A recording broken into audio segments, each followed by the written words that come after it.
Hello students, Atri knowledge channel में आपका स्वागत है।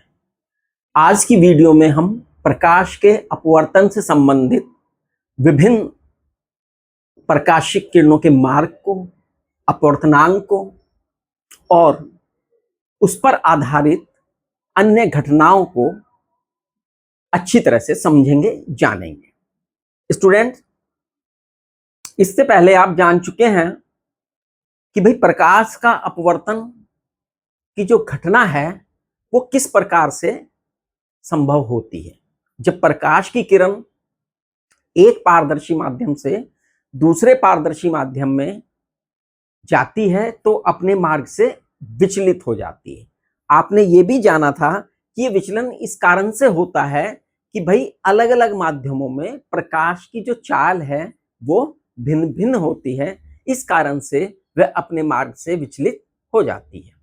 इसके अलावा हमने आपको प्रकाश के अपवर्तन संबंधी नियमों के बारे में भी बताया था कि भाई प्रकाश के अपवर्तन संबंधी दो नियम हैं। दूसरे नियम को हमने स्नेल का नियम कहा था, जिसमें अपवर्तनांक की अवधारणा निकल कर आई थी, जिसे हमने आपको विस्तार से समझाया था। अब इसमें ही कुछ और बातें देखते हैं। आपने जाना है कि भाई जब प्रकाश की किरण किसी एक माध्यम में तिरछी आपतित होती है तो ही प्रकाश का अपवर्तन होता है, की घटना देखने को मिलती है। अगर वो तिरछी आपतित ना होकर अगर वह लंबवत आपतित हो, लंबवत का मतलब 90 डिग्री के कोण पर आपतित हो, तब क्या कंडीशन बनने वाली है, ये तब इसका क्या होगा, कहां से ये अपवर्तित होगी। तो देखिए, जो लंबी प्रकाश की किरण होती है, अगर हम देखें लंबवत अगर वो है तो भाई वह बिना विचलित हुए सीधी निकल जाती है। जो अपवर्तित किरण है, जो लंबवत होती है, वह बिना अपवर्तित हुए, बिना विचलित हुए सीधी के सीधे निकल जाती है। यानी यहां पर आपतन कोण भी शून्य है और अपवर्तन कोण भी शून्य है। ऐसी ही घटना आपने प्रकाश के परावर्तन में देखने को मिली थी। जब प्रकाश की किरण किसी चिकने और चमकदार तल पर अभिलंबवत आपतित थी तो परावर्तन कोण शून्य था, क्योंकि आपतन कोण शून्य था। यहां पर भी देखिए कि अभिलंबवत आपतित होने पर वह बिना विचलित हुए, बिना अपवर्तित हुए सीधी निकल जाती है। ये इंपॉर्टेंट परिस्थिति है, इसे आपको अपने संज्ञान में रखना है, याद में रखना है। Is that clear? इस पर आधारित जो भी घटनाएं बनेंगी वो हम आगे देखेंगे। अब हम देखेंगे अपवर्तनांक के बारे में और जानेंगे। आपने देखा था कि जब हम माध्यम होते हैं तो माध्यमों की अपेक्षाकृत तुलना की जाती है कि वो प्रकाशिक रूप से सघन है या विरल है। यहां पर द्रव्य रूप में सघन और विरल नहीं देखे जाते, वो प्रकाशिक रूप से सघन और विरल देखे जाते। कैसे पहचान होती है, कैसे पहचाने भाई कौन सा माध्यम विरल है और कौन सा माध्यम सघन है? यदि स्पष्ट रूप से नहीं बताया गया है तो भी कुछ साइन है, कुछ चिन्ह हैं, कुछ बातें हैं जिनके आधार पर हम सघन या विरल माध्यम को पहचान सकते हैं। पहला तो है अपवर्तनांक का ही। अब देखिए यहां पर अपवर्तनांक देखेंगे कि कौन सा माध्यम सघन या विरल है, इसे पहचानना क्या है। अगर हम यहां पर विरल माध्यम करें और इसे सघन माध्यम करें और बिंदुओं की तुलना करें तो सबसे पहला तो है अपवर्तनांक ही। इससे पहली वीडियो में हमने आपको अपवर्तनांक, विभिन्न पदार्थों के अपवर्तनों की लिस्ट दिखाई थी।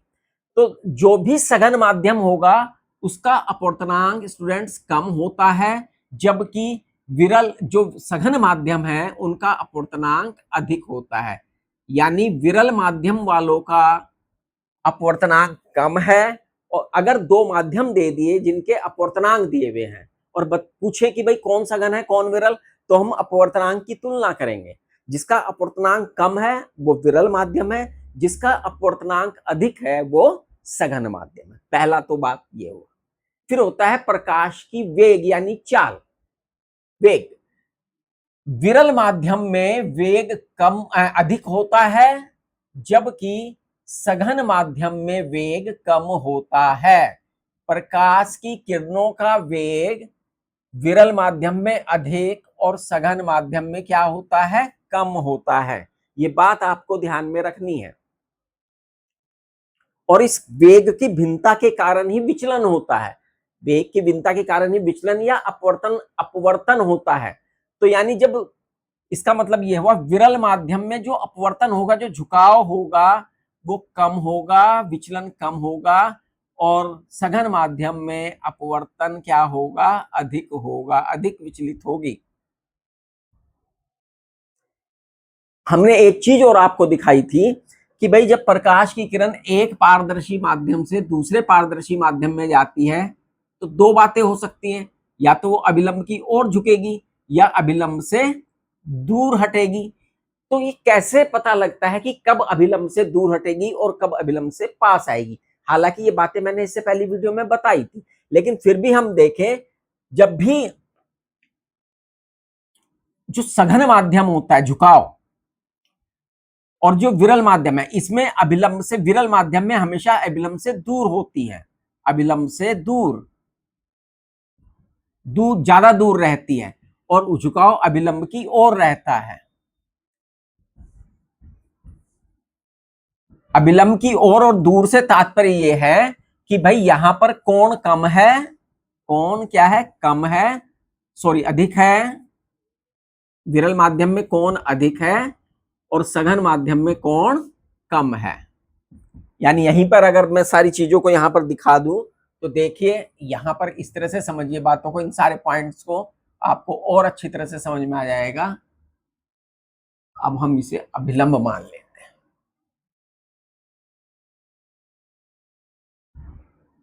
ये है, ठीक है, माध्यम एक है और ये माध्यम दो है।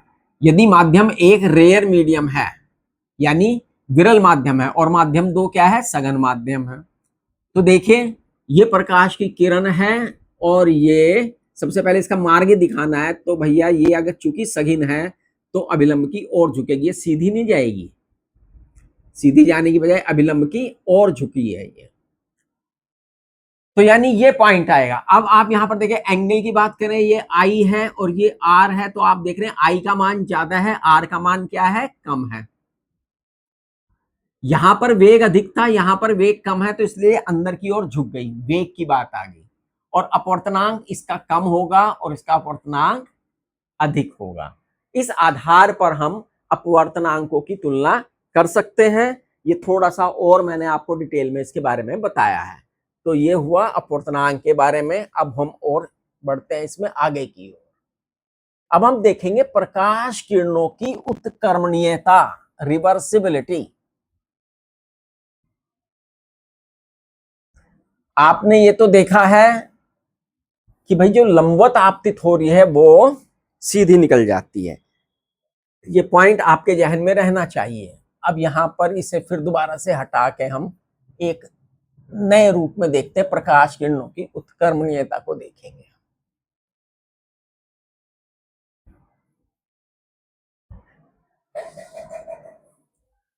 अब मान लिए दो माध्यम है, दो माध्यम एक दूसरे से अलग हो रहे हैं। ये पहला माध्यम है, फर्स्ट माध्यम, और यह है सेकंड माध्यम। जब हम उत्कर्मण्यता की बात करते हैं, उत्कर्मण्यता की बात से तात्पर्य ये, मान लिया ये है आपतित किरण और अब हमें नहीं पता कौन सा माध्यम क्या है। क्या आप चित्र देख के बता सकते हैं इनमें कौन सा माध्यम सघन और कौन सा माध्यम विरल है? देखिए यहां पर हमें केवल दो बातें पता लग रही है। एक तो ये कोण देखते हैं, ये कोण कम है, ये अधिक है, तो अधिक कोण तो होता है विरल माध्यम में, तो ये विरल है और ये सघन है। एक तरीका तो ये है ना। और दूसरा हमने बताया था कि जैसे सघन होता है, सघन से और विरल में है, तो विरल में किरण अभिलंब से क्या होती है, दूर हटती है। अगर हम देखें तो इसका सीधा रास्ता ये होना चाहिए, लेकिन ये तो हमें दूर हटती हुई दिख रही है, तो इसका मतलब ये माध्यम विरल है और ये सघन। ठीक है, ऐसे हम पहचान कर सकते हैं अगर माध्यम ना दिया हो। और बातें अपवर्तनांक से मैंने बताया, वेग से मैंने बताया, अगर वेग दे रखे तो वेग से हम पहचान लेंगे, अपवर्तनांक दिया है तो अपवर्तनांक से पहचान लेंगे कौन सघन है कौन विरल है। लेकिन हम बात करें यहाँ प्रकाश किरणों की उत्कर्मण्यता की, तो आप देख रहे हैं ये आपतित किरण है और ये क्या है, अपवर्तित किरण है। इसे हम आपतित किरण मान रहे हैं और ये है अपवर्तित किरण।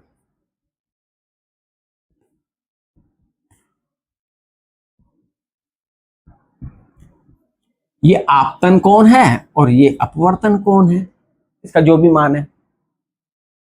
तो उत्कर्म, प्रकाश की उत्कर्मण्यता का सिद्धांत कहता है, ये हमने प्रकाश के परावर्तन में भी देखा था कि यदि जो अपवर्तित इसके मार्ग बदल दे जाए, ये हम इधर कर दे जाए, तो ये किरण जो है आपतित है और ये अपवर्तित किरण बन जाएगी बिना कोई दिशा बदले, बिना कोई एंगल में चेंज किए।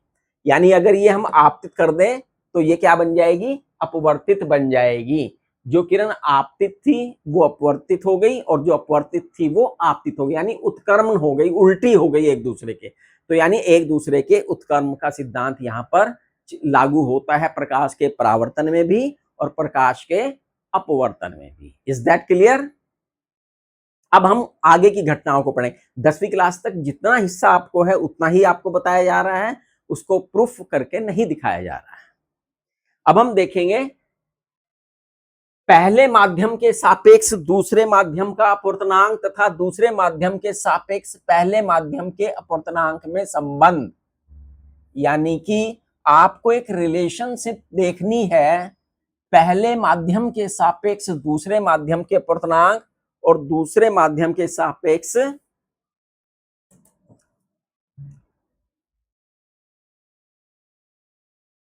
यानी ये माध्यम 1, ये माध्यम 2, यानी माध्यम 1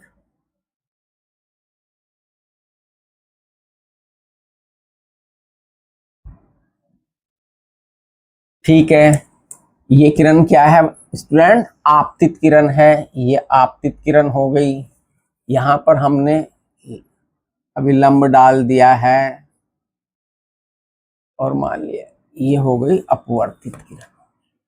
ये अपवर्तित किरण है, ये कोण आई, ये कोण R, A O B L L dash M M dash medium.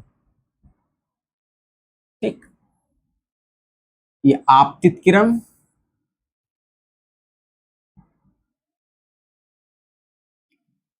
और ये अपवर्तित किरण।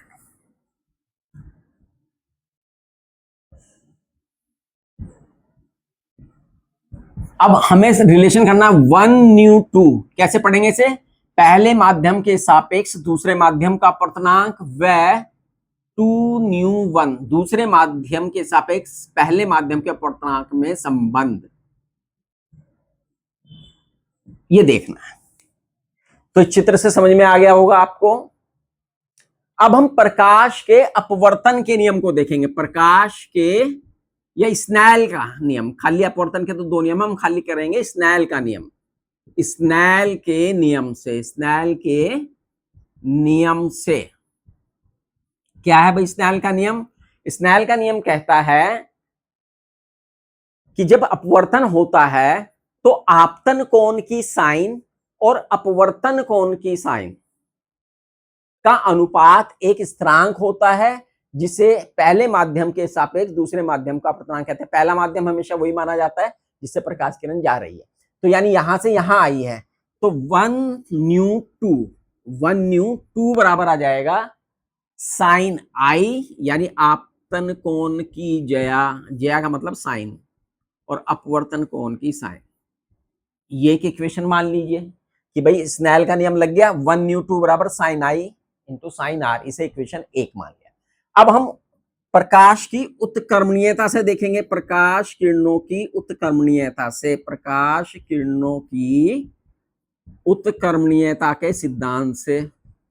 अभी आपने देखा उत्कर्मणीयता का सिद्धांत क्या है,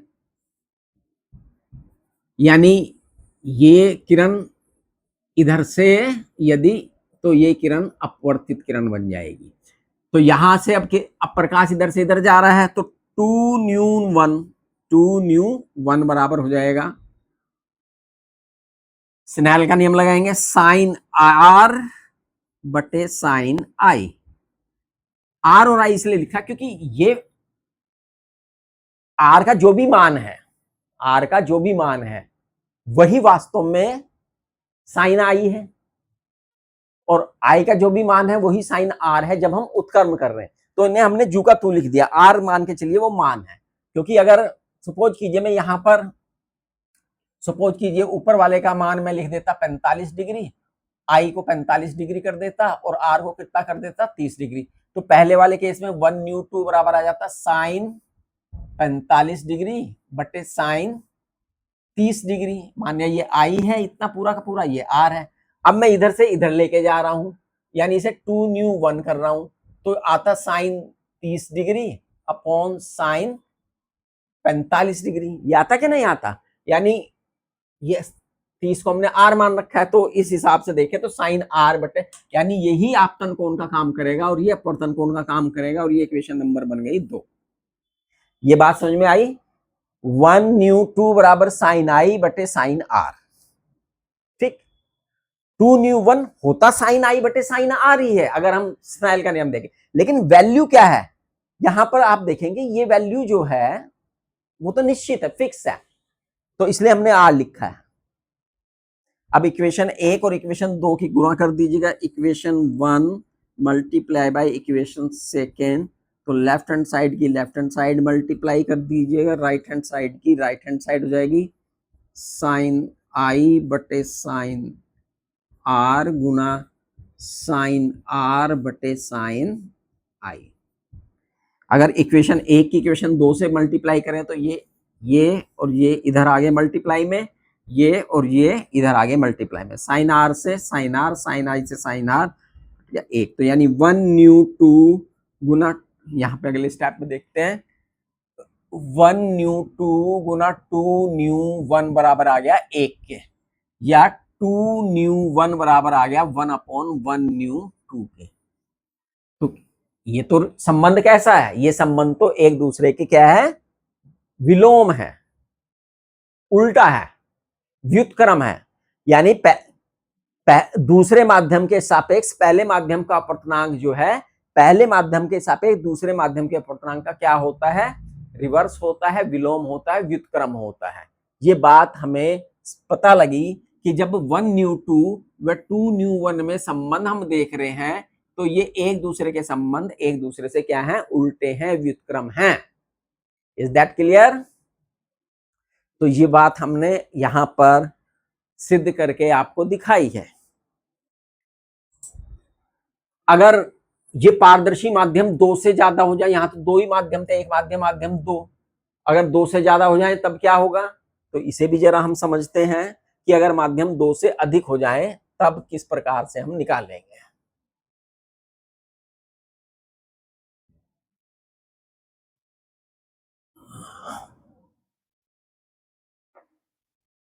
माध्यमों की संख्या 2 से अधिक है,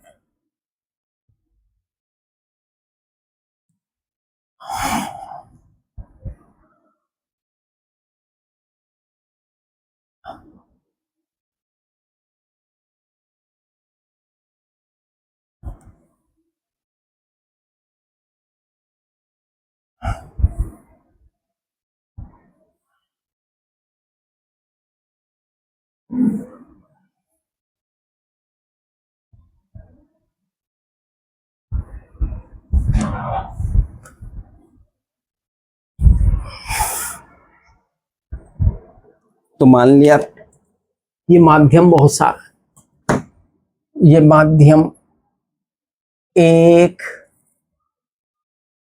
ये माध्यम 2, ये माध्यम 3, पहला माध्यम, दूसरा माध्यम, तीसरा माध्यम, और फिर ये बाद में पहला ही आ जाएगा वापस। अब ये प्रकाश की किरण आपतित हुई और भैया आपतित हुई है, आपतित होकर ये क्या होगी? अपवर्तित होगी। अपवर्तन के पश्चात ये दूसरे माध्यम पे गई, फिर ये माध्यम कुछ भी हो सकता है, ये फिर अपवर्तित हुई और अब ये इसके लिए कर रही है आपतित किरण का काम, और फिर ये फाइनली यहां आ गई। ठीक है, ये A O O dash O double dash, यहां पर ये कौन I1, ये I2, ये R1, ये I2, ये R2, ये I3, ये R3। अब यहां पे कुछ मैथमेटिकली हम देख लें। जब दो समांतर रेखाओं को एक तिर्यक रेखा काटती है तो आपने देखा है एकांतर कोण बराबर होते हैं। एकांतर कोण क्या होते हैं? बराबर होते हैं। ये कोण इस कोण के बराबर होता है। ठीक है, तो इस हिसाब से जो R1 है, I1 I2 जो है वो R1 के बराबर हो जाएगा। इसी प्रकार से यहां पर अगर हम देखेंगे दो को, फिर ये काट रही है, ये जो R2 है और ये I3 है, I3 बराबर किसके हो जाएगा? R2 के हो जाएगा। ठीक है, और यहाँ पे R3 देखे, ये माध्यम एक है, ये भी माध्यम एक है, दोनों एक माध्यम है। एक माध्यम में किरणें क्या होती हैं? एक दूसरे के समांतर होती हैं। जब वो समांतर होती है तो उनके कोण बराबर होते हैं, तो R3 बराबर जो है I1 के रहेगा। ये बात अपने दिमाग में ध्यान करके रखिएगा। ये इस जो सिद्धांत है यहाँ पर ये लागू होंगे। तो भैया पहले माध्यम एक और दो के लिए देख लें, क्योंकि हम दो दो करके देखेंगे। तो स्नेल के नियम से, स्नेल के नियम से ये माध्यम 1 2 3 है, तो 1 न्यू 2 बराबर हो जाएगा साइन I1 बटे साइन R1, इक्वेशन नंबर 1। ये माध्यम 2, ये माध्यम 3। अब ये प्रकाश की किरण 2 से 3 में जा रही है, तो 2 न्यू 3 बराबर हो जाएगा साइन I2 बटे साइन R2। ये इक्वेशन नंबर 2 हो गई। अब 2 से 3 में जा रही है, तो है ना, ये माध्यम 3 से 1 में जा रही है, फिर तो 3 न्यू 1 बराबर हो जाएगा साइन I3 बटे साइन R3। क्लियर? 3 आ गए, इन तीनों की गुना कर लीजिए। Equation 1 Guna equation 2 Guna equation 3, equation 1 multiply by equation 2 multiply by equation 3, तीनों को गुना करेंगे तो लेफ्ट साइड की लेफ्ट साइड में मल्टीप्लाई हो जाएगी। 1 न्यू 2 गुना 2 न्यू 3 गुना 3 न्यू 1 बराबर आ जाएगा साइन I1 बटे साइन R1 गुना साइन I2 बटे साइन R2 गुना sine I3 upon sine R3। ये क्लियर हो गया? तो ये अभी यहीं पे रखेगा 1 न्यू 2 गुना 2 न्यू 3 गुना 3 न्यू 1। ये तो जू का तू रहेगा साइन I1 बटे साइन R1। अब यहां पे देखा था I2 जो है R1 के बराबर है। I2 क्या है? R1 के बराबर है, तो साइन R1 बटे साइन R2। I3 जो है वो किसके बराबर है?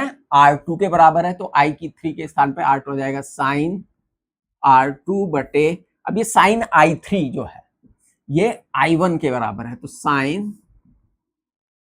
I1। Is that clear?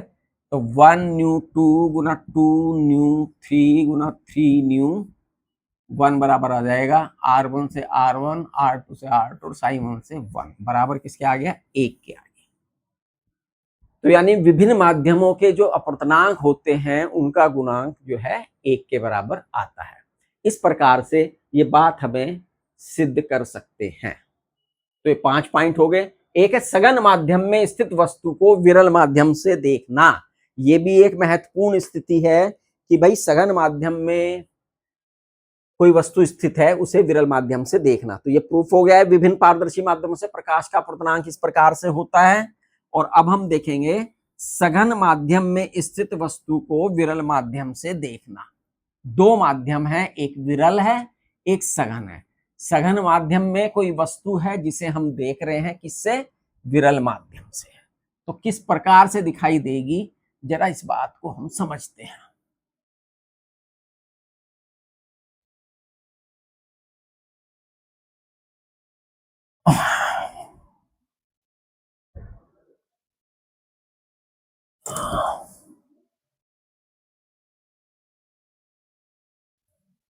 ये विरल माध्यम है। विरल माध्यम जो फर्स्ट माध्यम है वो विरल है, रेयर यानी कि आर फर्स्ट। सेकंड माध्यम सघन है यानी कि डेंस माध्यम है ना। और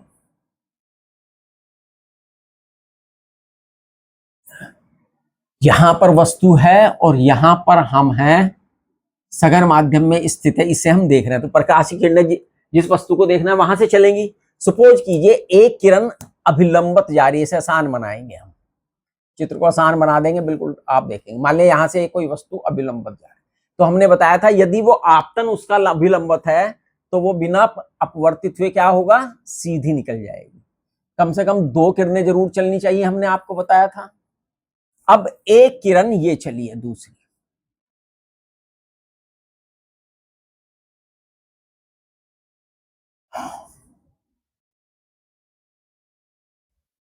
ये किरण चली।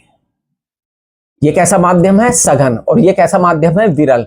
तो जब ये सघन माध्यम से विरल माध्यम में जाएगी तो क्या होगा, अभिलंब के पास आएगी या अभिलंब से दूर हटेगी? आप कहेंगे कि ये अभिलंब से दूर हट जाएगी। अभिलंब से क्या हो जाएगा, दूर हट जाएगी, यानी दूर हट गई। और ये किरण हमें यहां पीछे की तरफ बढ़ाएंगे तो यहां पर मिलती प्रतीत होगी। यानी यदि यहाँ पे कोई ऑब्जेक्ट ओ है तो हमें वो ओ डैश पे यहां दिखाई देगा। ये हमारे नेत्र हैं। अब ये आभासी प्रतिबिंब बन गया इसका यहां पर, तो ये हमें उठा हुआ प्रतीत होगा। तो यानी कि जब हम विरल सघन माध्यम में कोई वस्तु है उसे विरल माध्यम से देखते हैं तो वो हमें क्या होगा, उठी हुई दिखाई देगी। अब हम देखेंगे कि इसकी वास्तविक गहराई तो ये है, वास्तविक गहराई है ये रियल, और ये तो आभासी गहराई है, आभासी गहराई ये है इतनी। तो आर न्यू डी बराबर आ गया, गहराई के बाद में देखेंगे वास्तविक गहराई बटे आभासी गहराई, गहराई बटे आभासी गहराई। अगर कोई न्यूमेरिकल इस थॉट पे भी आता है तो कर सकते हैं, लेकिन घटनाएं इस बात पर काफी पूछी जाएंगी। घटनाएं इस बात पर होती हैं कि भाई पानी में पड़ा हुआ सिक्का जो है ऊंचा उठा हुआ दिखाई क्यों देता है, तो उसका कारण यही है कि सिक्का यहाँ दिखाई यहाँ ही देगा अपवर्तन की घटना के कारण।